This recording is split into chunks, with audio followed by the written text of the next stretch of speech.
Hello, and welcome to the Food Effective Life webinar on front of pack nutrition labels. My name is Hannah Skeggs and I work for IGD. I'll just take us through a little bit of housekeeping before we get started. So thank you so much for joining us after a long Wednesday at work. We'd really like your participation in this webinar, so please let us know who you are by typing in the chat box on the right-hand side. You need to select the drop-down list and select to all panelists and attendees so that everybody can see your questions. Just while you do that, I'll let you know that this webinar is being recorded and will be available for future use on Food Effective Life. If you have any questions, just type them in the chat box and they'll be answered at the end.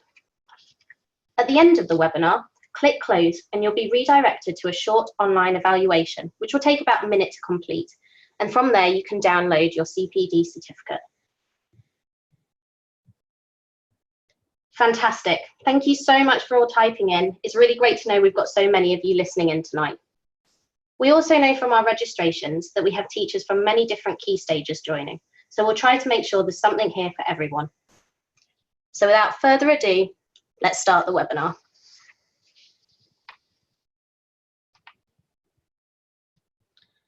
So my name is Hannah Skeggs and I'm a Nutrition and Scientific Affairs Manager at IGD. Today I'm going to take you through food labelling and how to understand front of pack nutrition labels.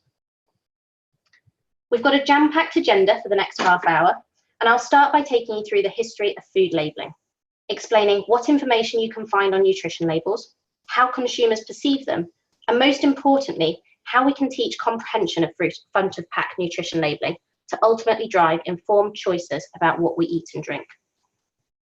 As it's a half-an-hour webinar, we'll just be going through the basics, but I will provide you with some links to further reading and resources so that you can follow this up and embed it into your classrooms. So just to provide a little context as to why I'm speaking to you today, I thought I'd let you know who IGD are. IGD is a charity, and we work with food and drink companies to benefit the public. And we work in many areas, including skills and careers, and of course, nutrition. We've done a lot of work in health and nutrition across many areas, and our current activities are varied, including work on reformulation, fibre, healthy eating in the workplace, as well as our work on nutrition labelling. And there we have a really long heritage. IGD developed the guideline daily amounts for nutrients displayed on the back of pack with our industry nutrition strategy group back in the mid-90s. So that's where we'll start our journey today.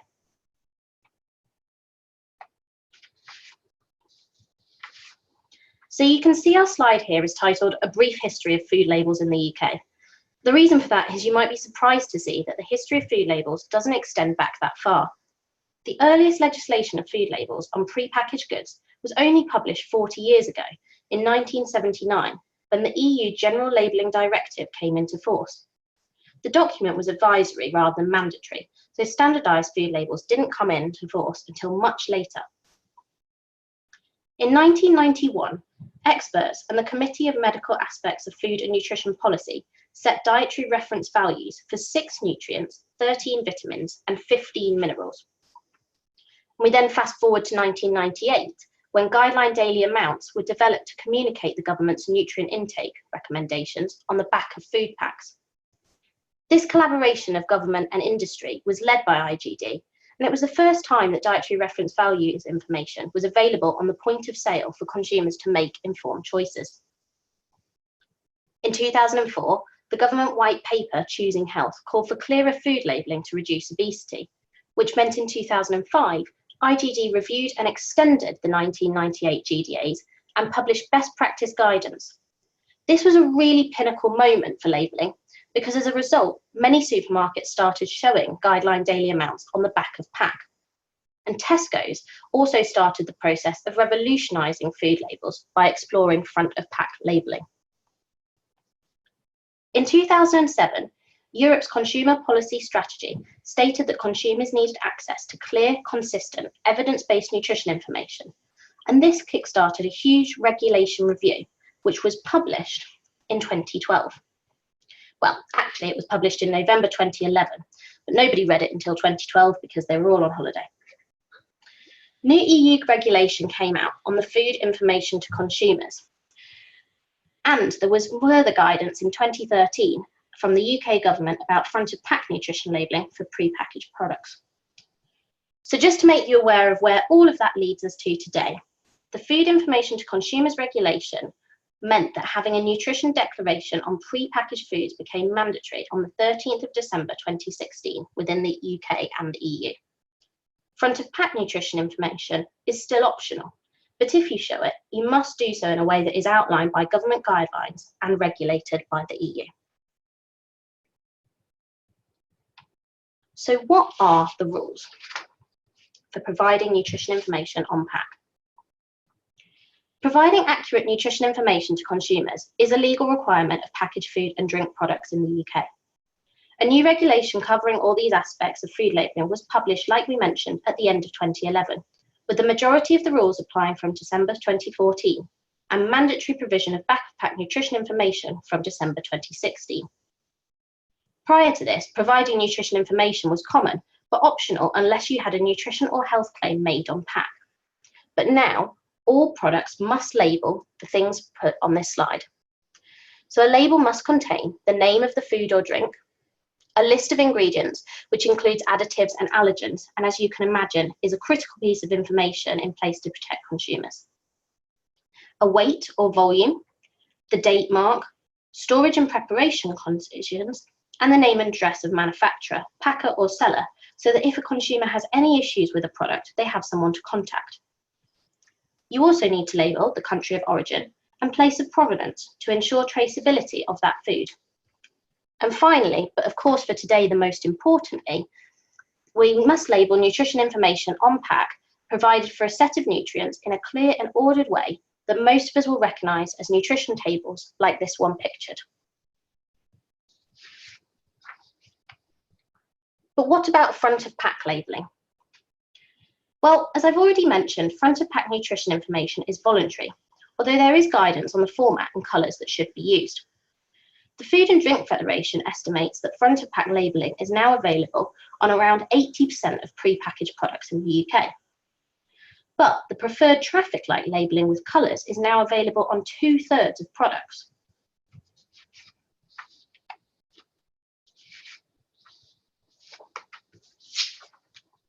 The UK really has become a global leader in front of pack nutrition information, and there's been a massive investment from the food and drink industry to do this.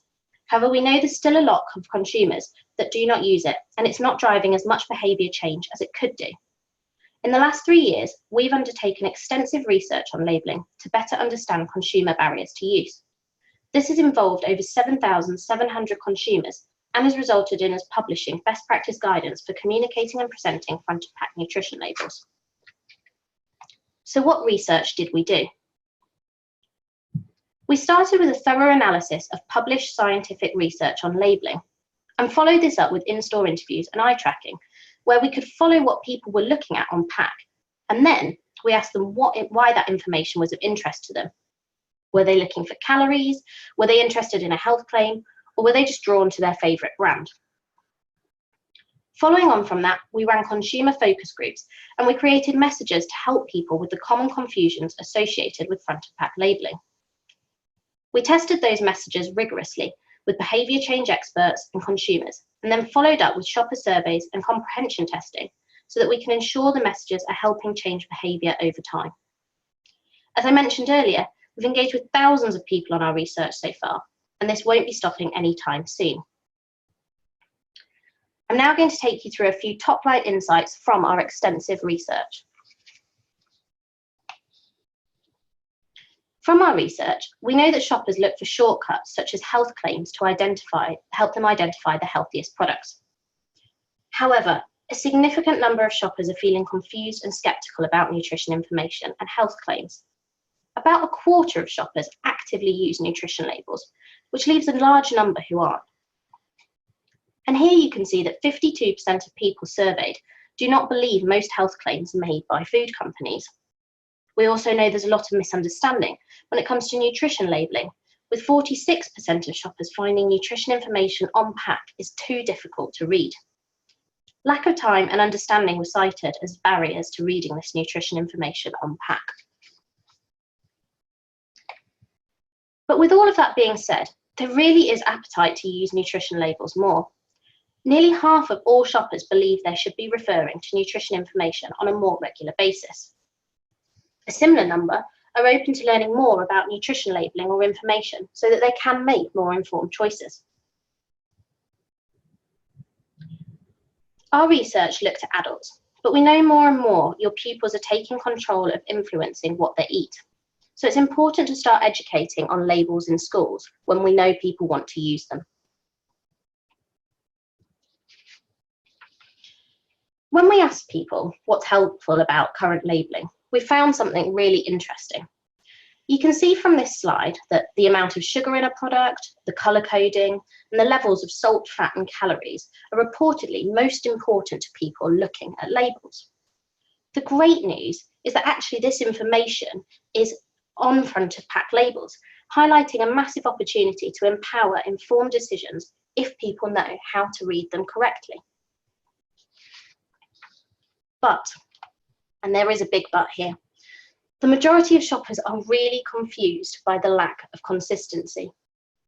So 72% of shoppers agreed that it would be easier to understand food labels if they were consistently displayed across all products.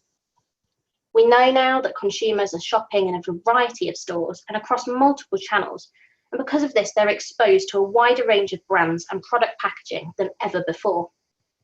It's just too much information, and it's really hard for people to recognise. So last month we did some research, and this involved around 1,700 consumers, and it found that only 10% of shoppers believe that traffic light labelling was set by the government and is regulated. This is quite a scary stat to me. 39% of people thought that the colours were chosen by food manufacturers and were not standardised. And this is really highlighted when we look at things like the cereal category, where although they are regulated labels, actually all cereal providers are currently displaying their front of pack labels in a different way and using slightly different colours. So we really need to make sure that there's consistency, not just for people to read things correctly, but also to trust in that information and to know that it's from a regulated and standardised source.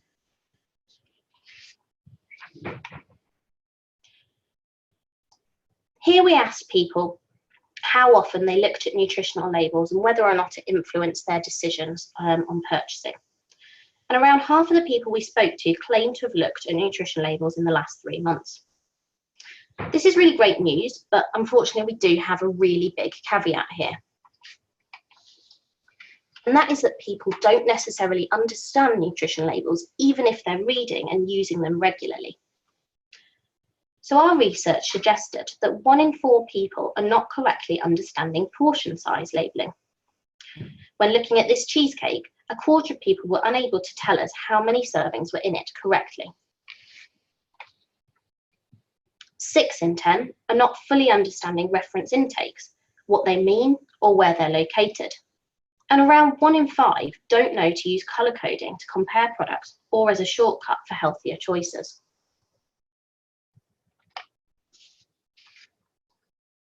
So there's a really big piece of work to be done here to make sure that when people use nutrition labels, they're correctly understanding the information and making informed decisions. And how can we tackle this confusion in the classroom? So following on from our research, IGD worked with marketing agencies, researchers, behaviour change experts and nutritionists to create a set of explanatory messaging to help tackle the biggest areas of consumers' confusion.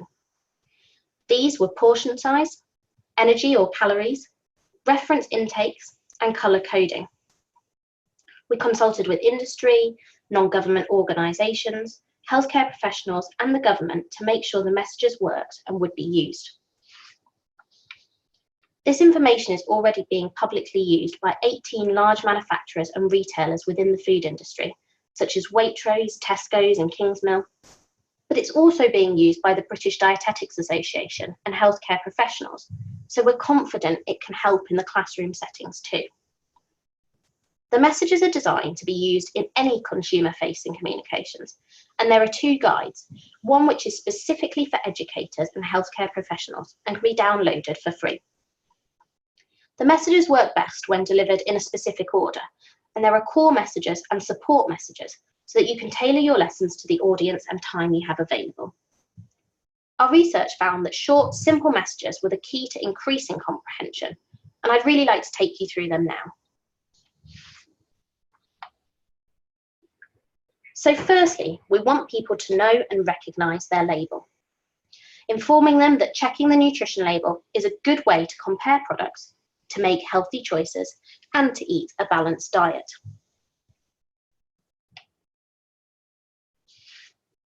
It's really important to know and understand the colours to do this.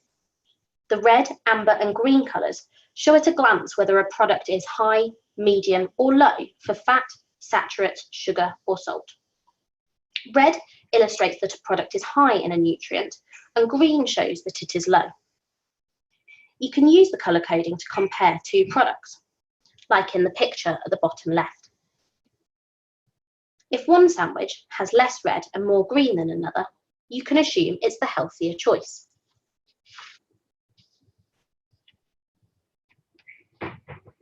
So, for a healthier choice, it's best to choose products with more greens and fewer reds. That being said, you don't have to avoid all foods with a red colour on the nutrition label, but eating fewer reds and less often can help you achieve a healthier diet. A food could be high or red in sugars, but low or green in fat, for example. So look out for the overall balance in your diet. If two products have the same colour coding on the nutrition label, look at the numbers to be able to compare them in more detail. Here you can see that one packet has 13% of the recommended intake of saturated fat, whilst the other has 10%. They're both classified as amber. In this case, 10% is the lower level of saturated fat and is the healthier choice. But it's important to consider the whole label and not just one nutrient. Finally, for colours, the colour coding for fat, saturates, sugar and salt on nutrition labels is set by the Department of Health. These are a UK regulatory government body, and therefore you know that the colours are set and standardised across all manufacturers within the food industry. It's also really important to know and understand your portions. Check the pack for portion size. This is what the numbers on the nutrition label are based on. If you're eating more or less than the portion size shown, you need to adjust the numbers shown on the nutrition label accordingly. For example, if a portion of cake specified that 1 cupcake was a portion and you eat 2 cupcakes, you're actually consuming 2 portions. In the case pictured, each singular portion of cake provides 15% of the reference intake for energy, and 2 cakes therefore provides 30%. Exercises like this are quite simple and can link food to the maths curriculum.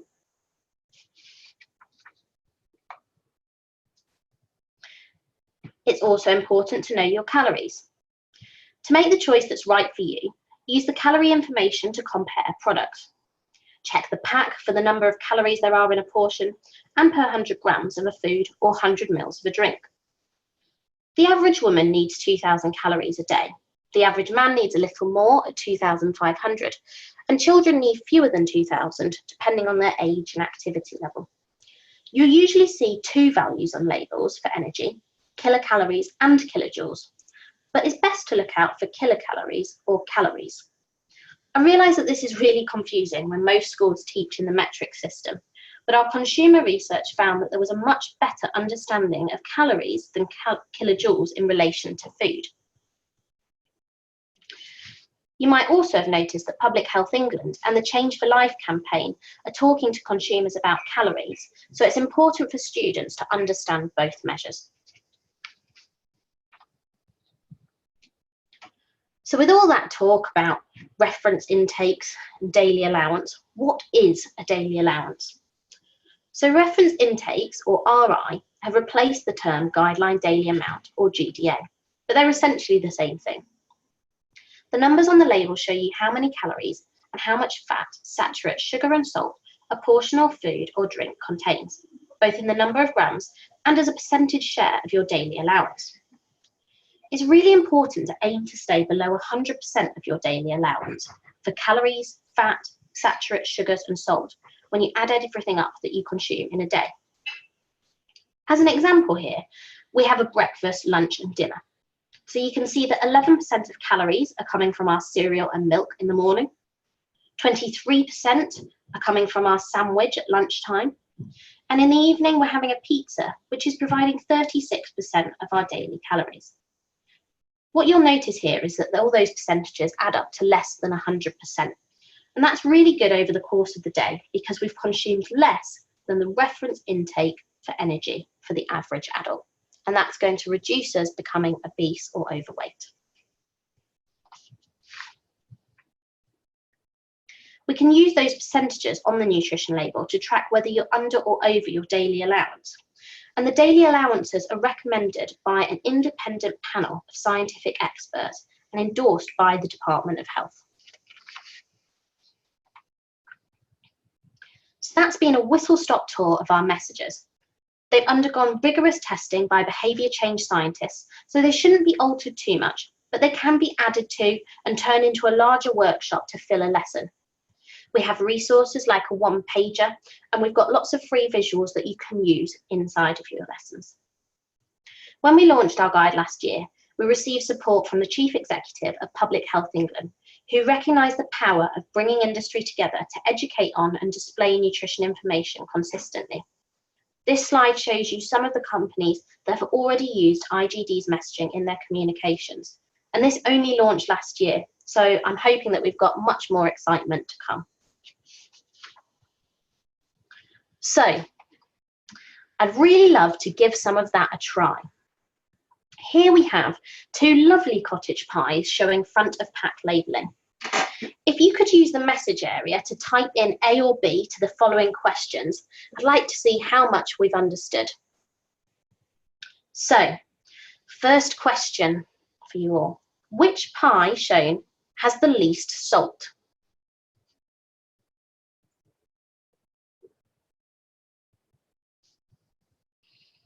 Fantastic, you're all very quick in there. So it really seems that you've got to grips with this. The salt for cottage pie A is in red, while the salt for cottage pie B is amber. This shows us that we can really quickly use colours to make a fast decision on which the healthiest product is. So let's try another one. Which pie here has the highest saturated fat content? It is a little bit harder this time. Oh goodness, you were very quick in there. Fantastic. So this one was a little bit harder as both pies have saturates in the red classification. Obviously the correct answer, like you've all got right, is A. And although the colour is the same, you can use the reference intake or the grams to see that there's almost twice as much saturated fat in cottage pie A as in cottage pie B. So well done for getting that right. Another one, and hopefully you don't remember this from my slide earlier. How many portions are there in this cheesecake?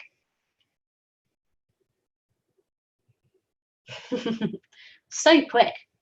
So we can see that one cheesecake provides 6 portions. This actually caught quite a lot of people out when we did a survey of general consumers. And this was mainly because people were confused by fractions and they didn't know where to look on pack for the information. The size of a portion is normally referred to just above the coloured lozenges on a front of pack label. So here you can see that the pack states 1/6 of a cheesecake, and therefore the information in the lozenge only refers to that 1/6 or one portion of the cheesecake, not to the whole thing. That means if someone was to eat 1/3 of a cheesecake, they'd have to double up their numbers. So final question for you. How much of an adult reference intake for sugar is in one serving of this cheesecake?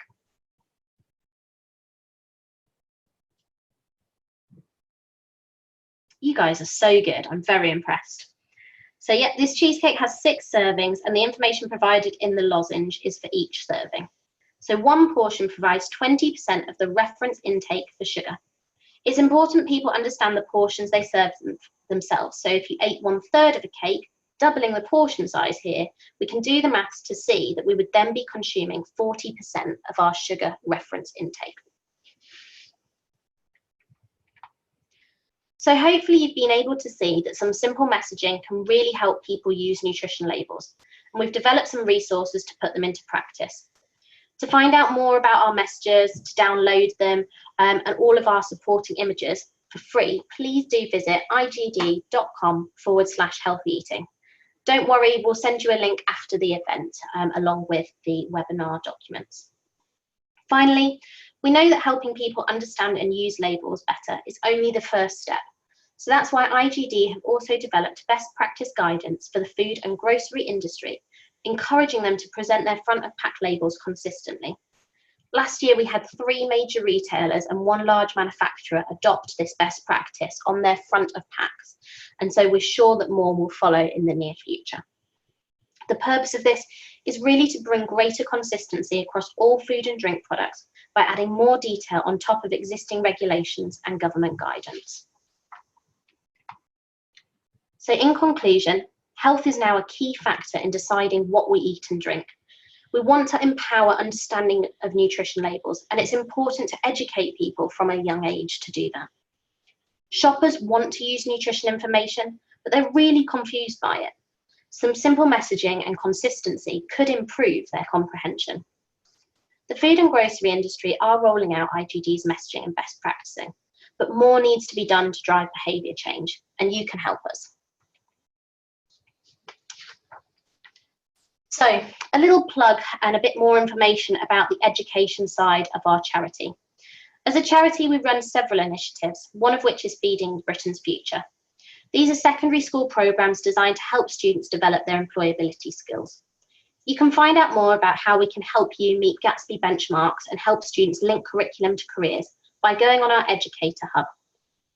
There's also information on there about our free food science summer schools, which take place across 4 universities in July. They're for Year 12 science students, especially those interested in STEM, who want to go for a week at university to see how they find food science. There's also some fantastic resources on food a fact of life. Presentations, classroom activities, quizzes and pupil worksheets, which you can download and print for free, which will really help you with your lesson planning. There's also BNF's Explore Food, which is a free nutritional analysis tool, and it can help people to put in what they would eat in a day and see how that would all balance nutritionally. We've also popped in here some further reading links for you. So thank you for listening. I'm Hannah Skeggs at IGD, and if you do have any questions, I'm very happy to answer them now in the webinar chat. I'll be doing a little bit of a Q&A with Roy, but if you do want to pick up with me offline at any point, do just drop me an email on the address provided. Thanks for listening. Thanks ever so much, Hannah. This is Roy from the British Nutrition Foundation. We haven't had any questions come in from what I could see. What does IGD stand for? So it's the Institute of Grocery Distributors. We are now just IGD, but we were originally historically set up to help grocers back in the day when they were our retailers to come together and standardise food production. That's great, thank you so much. We didn't have any questions throughout. I think people were really just sort of absorbing the information, and I can see lots of thank yous on there. So thanks ever so much for Hannah today to give up her time to present the research with you. I think the resources you can download from the IG website would be quite useful for your teaching. I think it gives a lot of background, a lot of detail. There are some great infographics that you can share with your pupils. And I believe this presentation will be available afterwards, Hannah? It will be, yes. So we can email this to you probably tomorrow. But I don't think there's any other questions. So I think there's just maybe 1 or 2 more slides, Hannah, if I could ask you to do those, and then we'll let you go. Brilliant. So thank you so much for coming on this journey with us. When you close down the webinar, you will or should be taken automatically to the SurveyMonkey evaluation. If for any reason you're not taken to that automatically, Roy is putting a link in the webinar box now, and you'll also be emailed with that link tomorrow. When you filled out that survey, you'll receive your attendance certificate and your CPD. The next webinar is on the 5th of February, and it's on planning schemes of work and lessons done by Roy. So I do recommend that you sign up for that if it's of interest. And that's us.